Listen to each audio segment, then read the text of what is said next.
been following the story of Jesus Christ. So last week it was the second message about the resurrection. So after the resurrection, it's just proper that we will talk about this event in the Bible called the Ascension of Jesus Christ.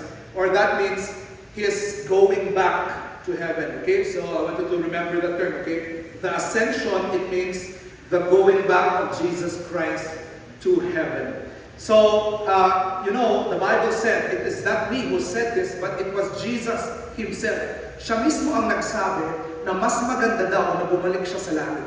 Kaya nga sabi ng verse 7 sa ating nabasa, "Nevertheless, I tell you the truth, it is expedient for you." I know that's a very King James word, but the word expedient in the Greek, it means it's beneficial, or it is helpful, or it is an advantage for us that Jesus will go back to heaven. See, it's very nice. Si Jesus mismo ang nagsabi na mas maganda daw na bumalik siya. Kaya po siya bumalik dahil marami siyang ibibigay ng blessing sa atin. So just for context sake, next slide. When Jesus rose from the dead, He did not immediately ascend back to heaven. Siya po ay nagstay muna dito sa mundo for 40 days, and we know that. Okay? However po, let me say this, church, that the stay of Jesus Christ here on earth for 40 days is not for us to copy it and say na, okay, pag namatay ang isang tao, andito lang yung kaluluwa niya ng 40 days sa mundo, tapos after 40 days, ay pakawalan na natin siya papuntang langit. Hindi po. Si Jesus Christ lang po ito, hindi po ito lahat ng tao. Did I make that clear, church? Okay, that is only a practice being practiced here in the Philippines. Imagine, tayo lang na Pilipino ang nagpa-practice ng 40 days na ganito, na naniniwala tayo na magsistay ang kaluluwa. But no, the Bible says when we die, immediately, when we open our eyes, we are in front of God being judged by Him. And He will judge us whether it will be heaven or hell. So there's no such thing as that 40 days, it was only for Jesus Christ. And so the question is, why did Jesus Christ stay for 40 days in the world? Okay, the answer, the Bible also gave it, to make some infallible proofs that He is alive. Nakalagay sa Acts 1:3, to whom also He showed Himself alive after His passion or after His death by many infallible proofs, being seen of them 40 days. That's the reason po kung bakit nag-stay siya ng 40 days dito. Para patunayan at magpakita sa maraming tao that I rose from the dead. And so tayo po, pag namatay tayo, hindi na natin kailangan mag-stay pa ng 40 days dito. Dahil hindi natin kaya patunayan na nabuhay tayo ulit. No. We don't have a body. And so if we don't have a body, we are not welcome here on this earth because this is physical. So we must go to either heaven or hell. And so yan po. And then when Jesus Christ proved Himself after 40 days that He rose from the dead, it was recorded in history. And we have a living proof, we have a solid proof that He rose from the dead. Then He went back to heaven. At paano po siya bumalik sa langit? Sabi po ng verse, next slide. While they beheld, He was taken up, and a cloud received Him out of their sight. And two men stood by them in white apparel, those are two angels, which said, Ye men of Galilee, why stand ye gazing up in heaven? This same Jesus, which is taken up from you, shall come in like manner as ye have seen Him go into heaven. So ito po ay nangyari sa Mount Zion. Naipon ang mga disciples doon, umakyat si Jesus Christ, and then two angels said, don't you worry, the same Jesus that you saw is the same one who will come back again. And so now, Jesus is not with us. He is seated at the right hand of the Father in heaven. And He said, that is advantageous for us. That is beneficial for us. So may umaga na ito, aralin natin. Bakit po mas maganda na umalis si Jesus Christ? Why is it a blessing to us that Jesus left? Okay, so ready to learn? Okay, let's go straight. Number one. Why is it better for Christ to go away? Number one is this. Christ ascended so He can send the Spirit into the world and into our hearts. It's the first blessing. The reason that Jesus has to go away so that He can send the Holy Spirit. Kaya nga sabi po niya dyan sa verse 7, Nevertheless, I beneficial for you that I go away. For if I go not, if I will not go away, the Comforter, that is the name for the Holy Spirit, the Comforter will not come unto you, but I depart, and I will send him unto you. So the first question here is this: hindi ba pwedeng ipadala ni Jesus Christ ang Holy Spirit na andito pa lang siya sa mundo? Hindi ba pwedeng magsabay sila dito sa mundo? And the answer is no. Why? Because Jesus can only send the Holy Spirit if He finishes His work. So that if He finishes His work, the Holy Spirit will do the follow-up to the work that Jesus did. Kaya nga po, ganito po yan. Nung Old Testament, it was the administration of God the Father. It was God talking to people. Si God the Father po ang nagpag-deal sa nation of Israel. And then, dun sa Gospels, dumating si Jesus Christ. Si Jesus naman ang andito sa mundo, ministering to people. He was here, but in the plan of God, plano po niya na pag natapos na yung work ni Jesus Christ at mag-uumpisa na ang New Testament, it will now be the work of the Holy Spirit. He will be the one who will administer the New Testament in our time today. Kaya nga dumating po si Jesus Christ. And what did He do? He lived a perfect life so that He will give us His righteousness. Remember? And then He died to pay the penalty of our sin. He was buried to defeat death. He rose again to promise us eternal life. At hindi po nagtapos sa resurrection ni Jesus Christ ang kanyang work. The final stage of His work is He has to go back to heaven and offer His blood at the Father's throne, at the mercy seat in heaven. He has to offer His blood and sit down, sabi ng Bible, sit down at the right hand of God and become our eternal high priest. This is the last stage of the work of Jesus. At so kailangan po niya umakyat sa langit para kumpletuhin niya yung work na yun. And He's now seated at the right hand of God, being our high priest today. And now that He is there, His work is complete. And so ano sabi niya? Okay, I'm now done with my administration. It's now the start of the New Testament, the New Covenant. Holy Spirit, it's now your time to go to the world and permanently stay in the world and permanently dwell in the lives of believers. And so, since the New Testament began, nung bumalik po si Jesus Christ sa langit, ay pinadala niya ang Holy Spirit. At ang Holy Spirit po ang nakatira sa buhay ng bawat anak ng Panginoon na nananampalataya sa Kanya. And so if you are saved today, I'm not asking if you have religion. I'm not even asking if you are a Baptist. No. What I'm asking is this: are you sure of your salvation? Have you truly trusted Christ as Lord and Savior, and you believe that He is the only way for salvation? If your answer is yes, then the Holy Spirit is living in your life. Amen. At pinadala po yan ni Yesu Cristo. At siya ang nabubuhay na ating kasama. That's why theologians will say, the Holy Spirit is to us what Jesus was to His apostles. Did you get that? Yung mga apostles, kasama nila si Jesus Christ. Kasama nilang kumain, kasama nilang makipagkwentuhan. Minsan, pag tinitignan natin yun, parang nakakaingit. Kasama nila ang Panginoon. Huwag ka maingit. Why? Dahil mas maganda ang sa atin. Because the Holy Spirit lives in us. He is to us what Jesus was to the apostles. And so today, every Christian has the Lord in his life with him. Yun po ang fulfillment ng promise ng Panginoon. Sabi niya, I will never leave you nor forsake you. Kaya tandaan niyo po ito, ang presence ng Panginoon wala sa building na ito. Na hindi nyo kailangan pumunta sa building na ito para maramdaman ang presence ng Panginoon. No. When we are gathered, just like what I preached last Sunday, He is with us, that's true.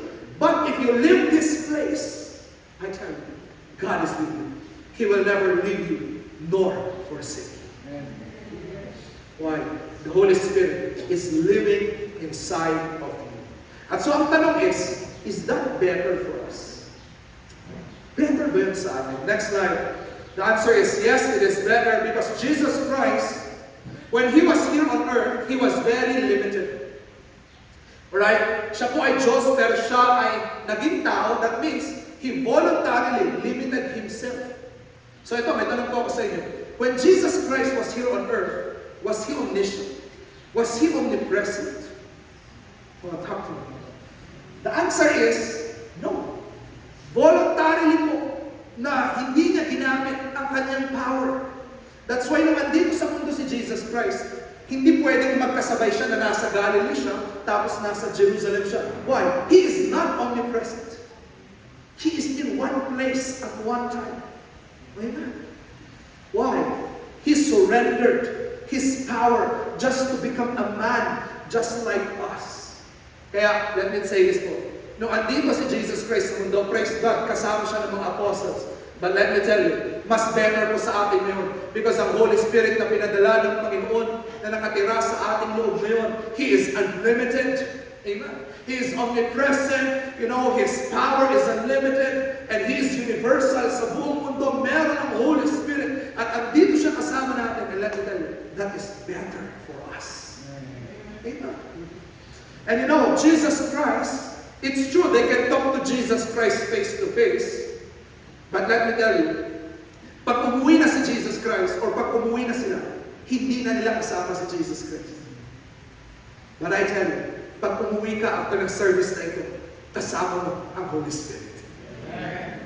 In your school, pag pumasok na sila sa school, hindi na nila kasama si Jesus. Pero tayo, kasama natin siya unlimited. And so, you know, Christians, New Testament Christians are very blessed because we have the Bible and we have the Holy Spirit, unlimited, free access, 24/7. That's why we thank God that dito tayo sa Pilipinas, meron tayong free access of religion, free practice of religion. You know, we have the Bible in our hands. You can even install the Bible in your phone, in your laptop, anywhere. The Bible is with you. And the Holy Spirit lives in you. Kaya nga kung gusto mong kausapin ng Panginoon, anong gagawin mo? Buksan mo ang iyong Biblia and let Him talk to you. If you want to listen to the audible voice of God, then read your Bible audibly. That's true.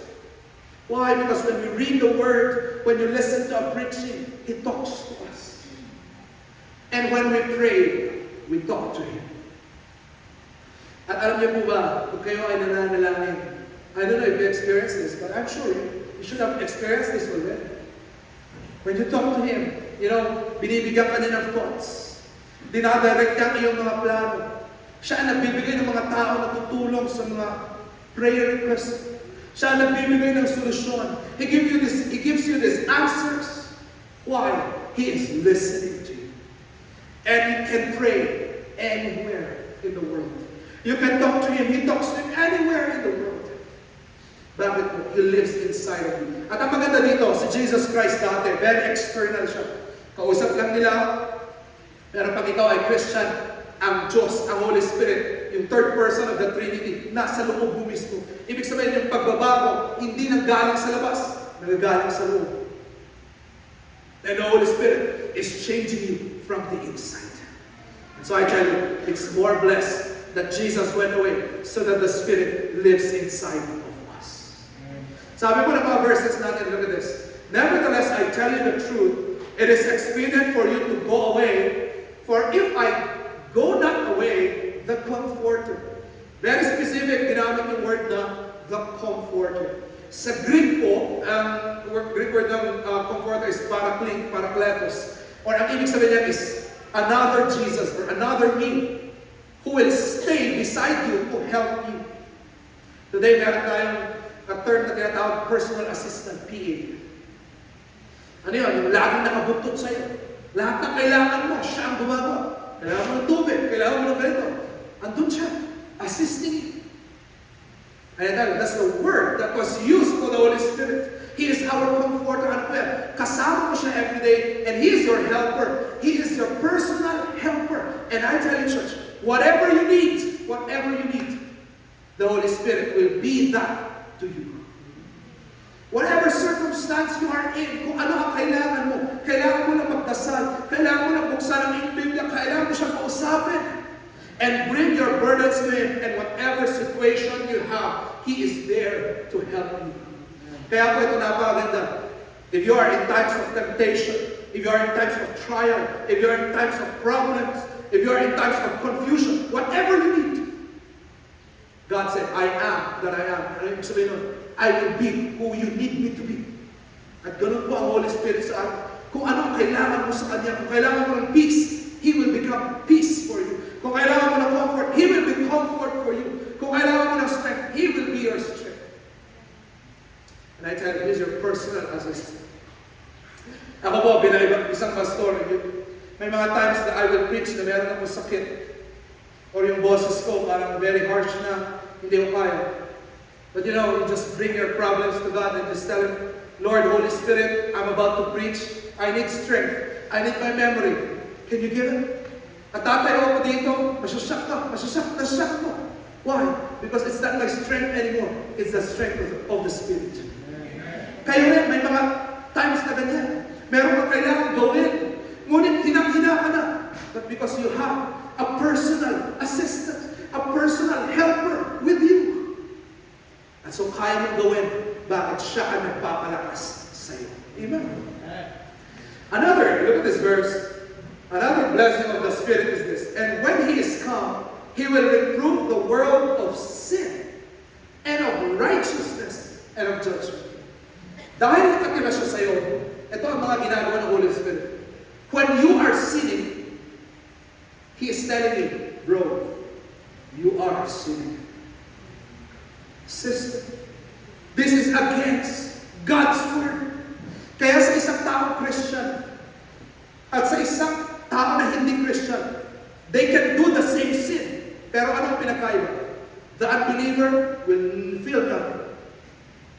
But the believer, he will feel something. He will feel the grieving of the Holy Spirit. Mararamdaman niya na parang merong hindi maganda sa kanya. Bakit? Yung Holy Spirit, binibigyan siya ng signal. Hey bro, you're not living according to God's Word. And so yung Christian, aware siya pag nagkakasal siya. Do you have this feeling, Christians? You said something, you did something. You know, pero pag ginawa, you were involved with some corruption, I thought, hindi ka makatulog. Hindi ka matutulogin ng Holy Spirit.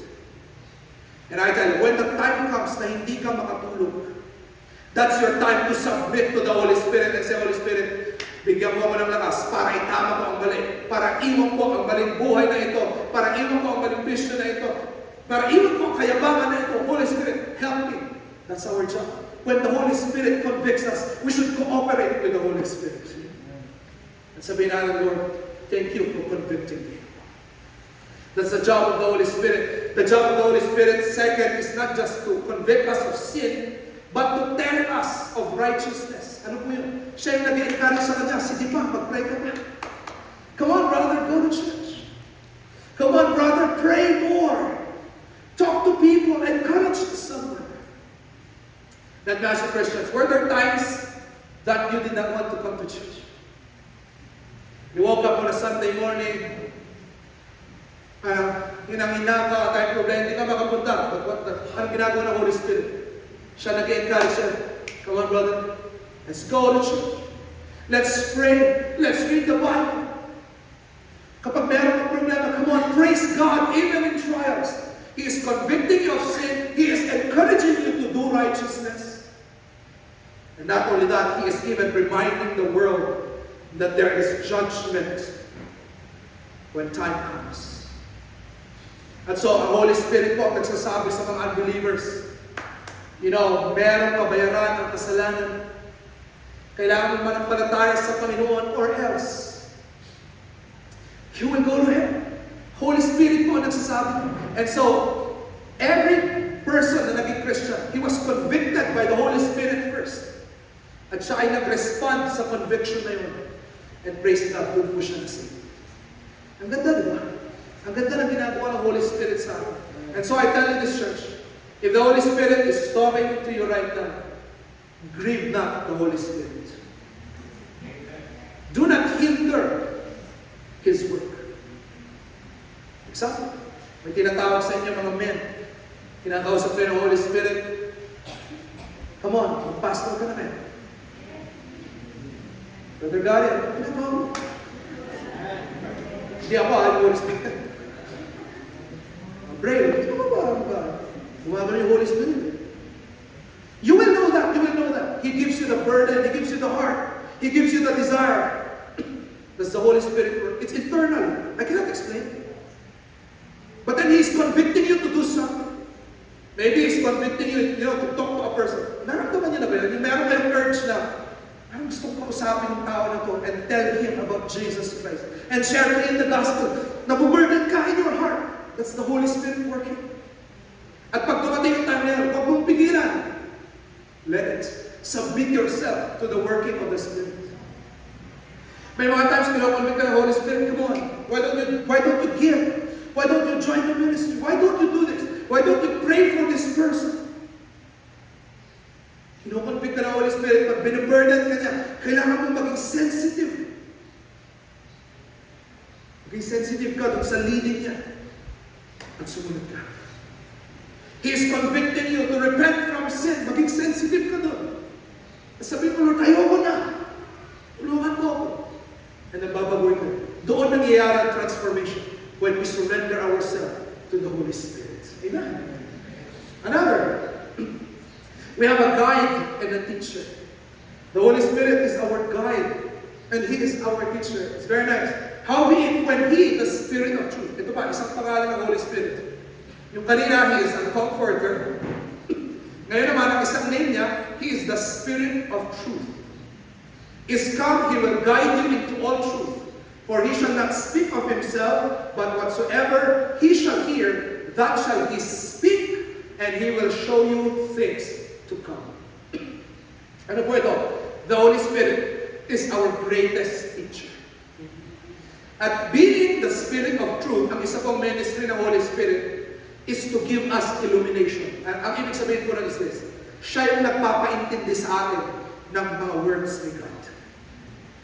I tell you, hindi po ako ang nagpapaintindi ng words ni God sa inyo. Ako po ay limited. Limited ako ng language, limited ako ng aking, explanation. Limited ako ng aking preparation. Ako ay tao lamang. But I tell you, the moment I am preaching the Word of God, I am not your teacher here. It is the Holy Spirit who is really teaching you the Word. Siya ang nagpapaintindi sa akin. Kaya nga po, meron tayong mga testimonies na alam mo yan, kahit hindi siya nakapag-aral, hindi nakapag-high school, hindi nakapag-elementary, pero pag nagbabasa yan ng Bible, nakikinig ng preaching, bakit parang maintindihan niya? Ano yun? Holy Spirit ang nagbibigay ng understanding, even beyond your IQ, even beyond your intellect, you start to understand the deep things of God. Bakit? Ministry of the Holy Spirit. And I tell you, it's also possible that you can have a superior IQ, mataas ang IQ mo, but you do not understand any spiritual thing. Why? Holy Spirit po kasi ang nagpapaintindi. And so every time you read the Bible or you hear a preaching, dapat nagpe-pray ka in your mind, you are praying, Holy Spirit, please give me your message.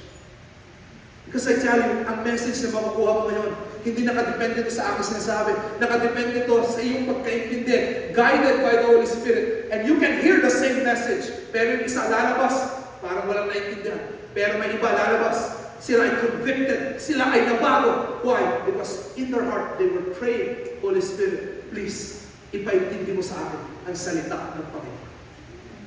Amen? And so, He brings illumination. And in the Old Testament, next slide, no Old Testament po, paano kumausap ang Panginoon sa tao? Firstly, He talks to the Old Testament saints by His voice. Ngayon po, let me say this, wala na pong audible voice na maririnig ang mga tao. Why? Because the Bible is now complete.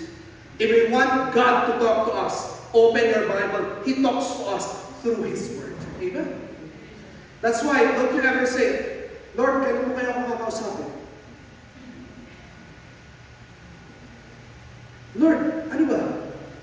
Open your Bible and let Him talk to you. The Old Testament, puno-puno sila ng mga signs and wonders. Like for example, ito, dreams and visions. Nananaginip sila, kinakausap sila ng Panginoon in their dreams. Now, if you would ask me, is that still applicable today? No. Why? The Holy Spirit is here with us. Siya ang nagbibigay ng thoughts sa atin. At hindi natin kailangan sabihin na, Pastor, alam mo, nanaginip ako kagabi, saved na daw ako. saved by our dreams. No, the Bible says, know who He is. Kilalanin mo kung sino siya from the Bible at paniwalaan mo yun. At yun ang assurance mo na saved ka. Amen. We are people of the Word. We are not people of dreams and visions. We are people of the Word. And in the Old Testament, it's very strange because meron silang tinatawag na Urim and Tumim. Ito yung mga stones doon sa breastplate ng priest. And so, pag meron silang hinihinging prayer request, or gusto nila ng decision, pupunta sila sa kanilang high priest. At tatanungin nila, High Priest, pwede mo ba akong bigyan ng sign kung ano ang dapat kong gawin? And based from the Hebrew word of Urim and Tumim, ang Hebrew word is light. So perhaps, merong iilaw na stone. Pag umilaw yung Urim or yung Tumim, we don't have clear records with it. Pag umilaw yun, then yun na yung sign na, siguro siya na. Uy, baka ito na yung decision. Umilaw na. Why? God leads them through that. In fact, we even have some records in the Bible that they are doing koitos. Lord, sino ba ang next na apostle? They drew lots. Sino ba ang next na nito? They drew lots. However, when the Holy Spirit came, wala na po yun. Why? He is living inside of us. Siya ang nagdadirect ng ating thoughts. At so, mararamdaman mo ito pag gumagawa ka ng decision. God is leading you. Pinaparemember ng Holy Spirit sa yung Word of God. And so, pag gagawa ka ng decision, ito dapat ang mga tanong mo. Is this biblical? Do I have peace of mind? Humingi na ba ako ng advice? Pinag-pray na ba namin ito? And when you do those things, that's the time you can decide on the right decision at alam mo na pag meron kang peace of mind doon sa decision na yun, God has led you to that decision and you don't need some signs anymore. Amen?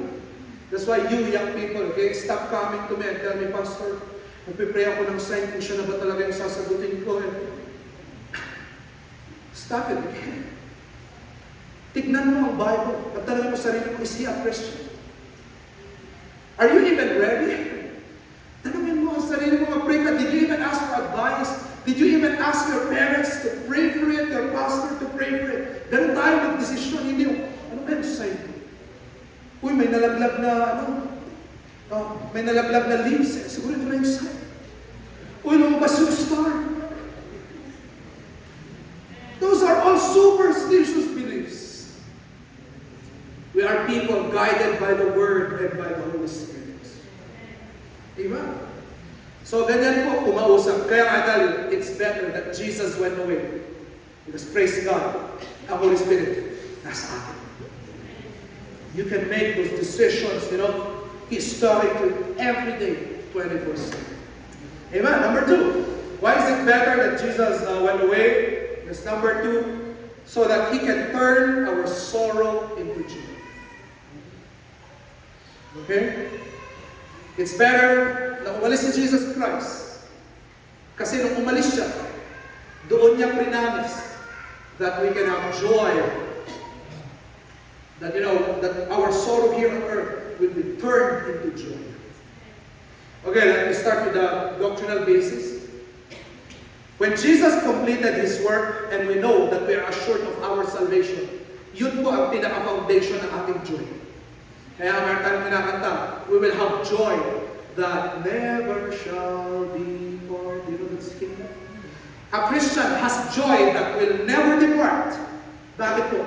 Pag siya ay saved, assured siya sa kanyang salvation because of the finished work of Christ, ang joy na yan, it will stay with Him forever. Amen? Pangalawa, ngayon na nasa langit na si Jesus Christ, being our high priest, it means we can have joy for present circumstances. Bakit po? Kasi, si Jesus Christ, being our high priest, ano po ang kanyang trabaho? Ito po ang kanyang trabaho. Sabi niya, we can touch Him by the feelings of our infirmities. Ang ibig sabihin ko lang is this. Every emotion na nararamdaman mo as a Christian, when you pray to God, when you pray to Jesus Christ, and ask Him to help you, naiintindihan niya yung feelings niya. At pag naiintindihan niya yung feelings niyo, that gives you joy. When He gives you the solution, that gives you even greater joy. Okay, ito po, principle ito ng counseling.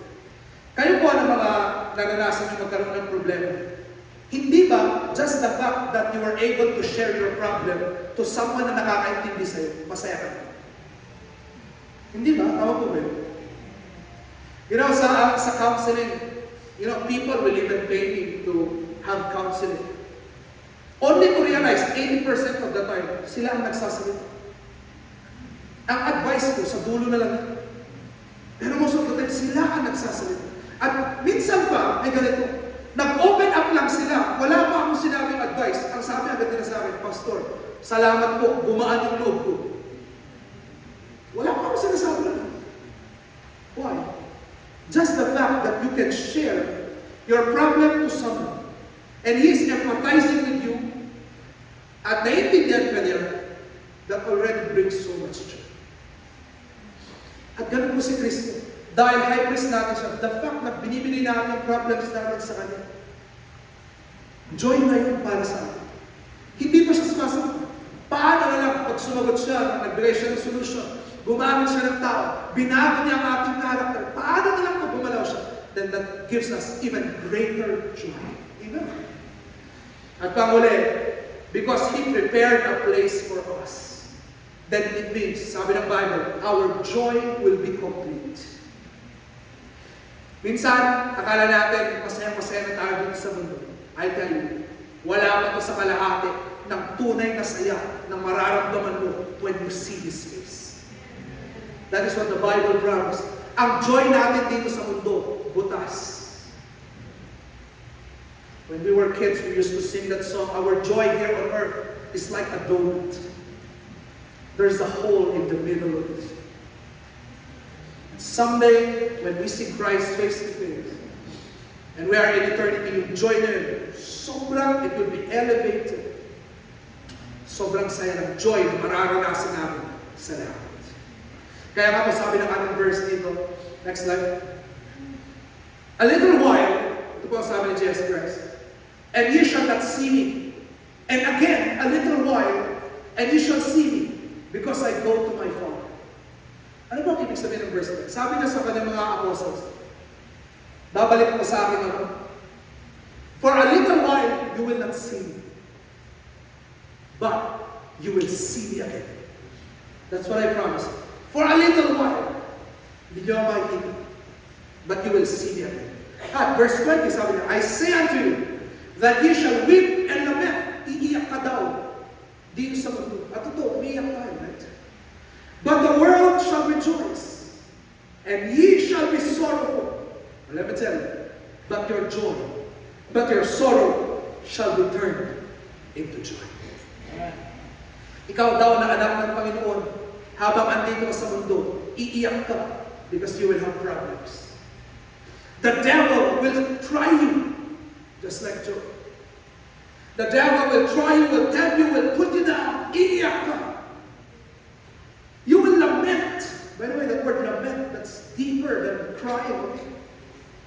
Iiyak ka ng todo. And by the way, don't you ever think pag naging Kristiyano ka, mawawalang problema. No, in fact, mas gagrabe pa yan. Bakit po? Because you now become the attack of Satan. And so in this world, tayo mga anak ng Panginoon, we will lament, we will cry, we will suffer. He even said, Jesus even said, yung mga unbelievers now, they will rejoice. Parang ang relax ng buhay nila. Parang sila pa yung mayaman. Sila yung pa-beach-beach lang. Parang walang problema. At totoo po yan. Nasa Bible yan. Psalm 37. Nagre-reklamo si David, sabi ng Lord, ba't ganun? Yung ibang mga hindi nananampalataya, parang masaya ng buhay. Bakit ako na anak ng Panginoon? Bakit ang dami ng problema? But Jesus gave the promise. Don't you worry. In a little while, I'll come back again. And when I come back, your sorrow will be turned into joy. Amen. Relax ka lang. Kaya nga, next verse. Ito yung binasa natin kanina. Ganda nito. As a woman, when she is in labor or travail, hath sorrow. But as soon as she delivers the child, she remembereth no more the anguish. Ganito daw. Kagaya ng kayong mga mothers na nanganak. Nung nagle-labor kayo, sakit. Umiirik kayo. Pero nung lumabas na yung baby at nakita niyo na yung baby, parang nakalimutan mo na yung pain ng labor mo. Bakit? Masaya ka na, andun na si baby. Yun ang sabi ni Jesus Christ, ganun daw tayo mga Christians dito sa mundo. Para tayo umiire, nakakapagod, ang hirap. I tell you, do you think it's easy to serve God? It's not. It will take you money, your time, your effort. Ang bigat. Pero pag nakita mo na si Kristo, parang yun na yung nagdalawa si baby at nakalimutan mo na lahat ng problema dito sa mundo. And I tell you, when we see Christ, one glimpse of His dear face, all sorrow will erase. Parang makalimutan mo na yung hirap na naranasan mo ngayon. When He comes back, or when you see Him, ganun kasobrang saya niya. And sabi niya, and ye now therefore have sorrow. See, inuulit-ulit ni Jesus Christ. Kayo mga Christians, you will have sorrow. But I will see you again. And your heart shall rejoice. And your joy no man will take from you. Christians, please, pag nagka-problema kayo, it's normal. It was prophesied already.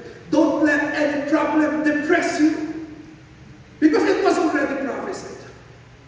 Talagang maghihirap tayo. Tanggapin mo na yan. Prepare yourself. But remind yourself always, it's not forever. Amen? And then next verse. Sabi niya, these things I have spoken unto you, that in me ye might have peace. In the world ye shall have tribulation. See, another? Magkakaproblema. And be of good cheer. I have overcome the world. Folks, umalis siya dito sa mundo ito to give a guarantee that someday He will meet us again. At pag dumating yung time niya na uuwi tayo sa Kanya, our joy will be full. Okay? Christians, narinig.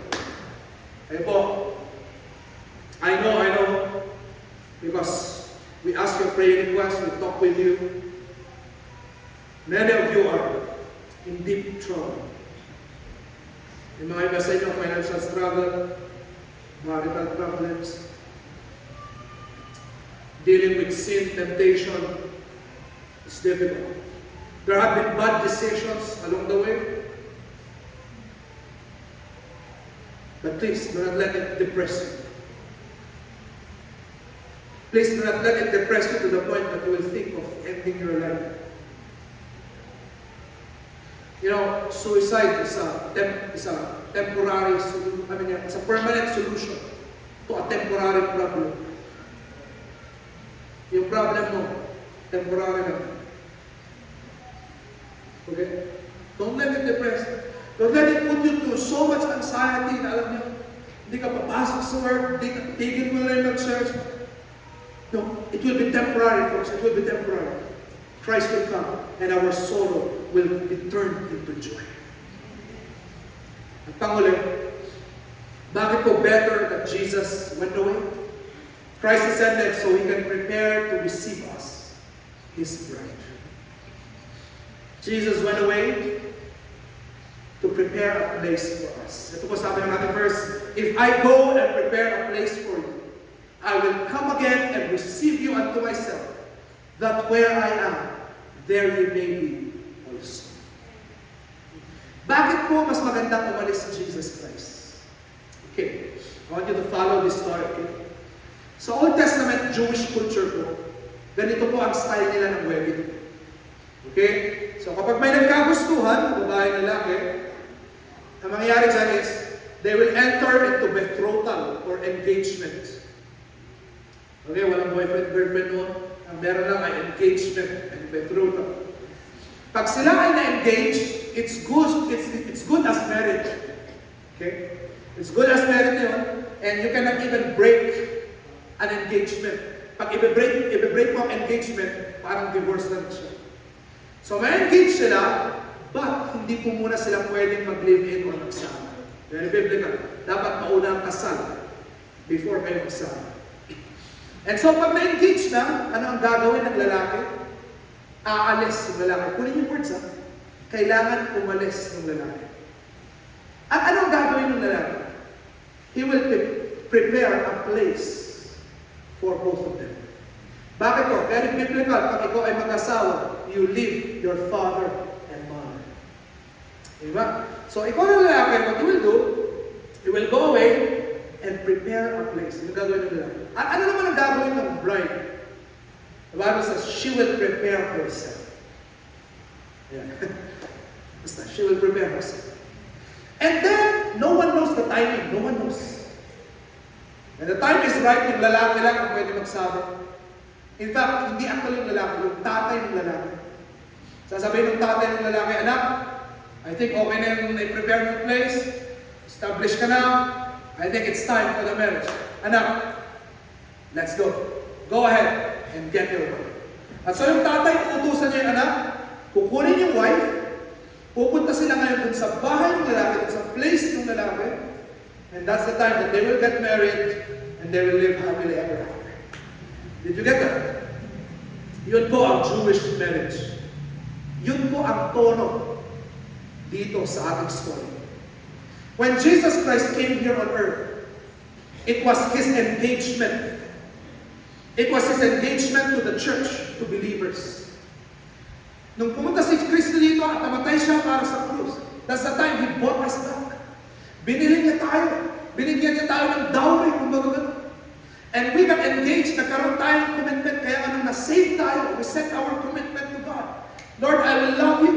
And we only said, I love you because He first loved us. At sinabi natin, Lord, I commit my life to you. Ano po yun? In our salvation, we were engaged to Jesus Christ. It's good as married, but it's not yet completed. Ang anong sabi ni Jesus Christ? I need to go away first. At bakit kailangan umalis ng group? Talk to me guys. Bakit kailangan umalis ng group? Answer? To prepare a place for His bride. Kaya sabi na, and if I go and prepare a place for you. And someday, hindi natin alam yung timing, hindi rin alam ng bride yung timing. But when the time is right, the father will tell the son, anak, it's now time. Go and get your bride. So Christ will come back again at kukunin niya tayo and He will bring us to His place that where He is, there we may be also. And we will live happily ever after. That's the reason why it is better that Jesus went away, so that He can prepare a place for us. Church, listen to this. Deep down in your heart, you know that you are not made for this world. Deep down in your heart, there is a longing for a better world. Kaya nga, anong sinusubukan gawin ng mga tao? Kung saan-saan kumakapit tayo sa mga politician. O dito sa Pilipinas, 3 na ang political groups natin eh. Kanya-kanya kayo ng political groups. Pero ano, deep down in our heart, lagi tayo nag-aasam. Sino kaya ang leader who can make our country better? I tell you, no one. Lagi tayo nag-aasam. Bakit ang sama na ng mundo? Hindi ba pwede mas maganda? Minsan tayo mga Pilipino, ang words natin, tara, punta na lang tayo sa Canada. Mas maganda dun. Ang hirap mahalin ng Pilipinas. Pilipinas, ang hirap mong mahalin. Ang hirap mong ipagtanggol. Pumunta na lang tayo sa ibang mundo. Thinking that we want a better place. Bakit po? Yung desire na yun, very biblical yun. God planted that in our heart that you know you want a better world. But I tell you, even if you go to Canada or Switzerland and all those things, there is still something bad about those places. Why? It is being infilled by sinners like us. And so there's no perfect place here in this world. At lagi tayo magde-desire ng better place. Hindi mapapalitan. I tell you, ang sagot lang ay ang pagdating ng ating group. And He will take us to that better place. And so praise God, umalis siya. Kasi may promise na tatanggalin niya tayo dito. Praise God, hindi Pilipinas ang huling destination. It will be with Him. It will be with Him. A place of righteousness and holiness. That's why as believers, our reaction is this. We should be always looking up into heaven. Kagaya ng mga disciples nung umalis si Jesus Christ. we should stand gazing up into heaven, waiting for that same Jesus who will come down. Because I tell you, redemption draweth nigh. Kaya yun ang gusto kong huling kantahin natin as I end this preaching. Masama ang mundong ito. But Jesus Christ is about to come. Amen? Tumaya tayo lahat, and I want us to sing this song as we end. Redemption draweth nigh. Can you play it?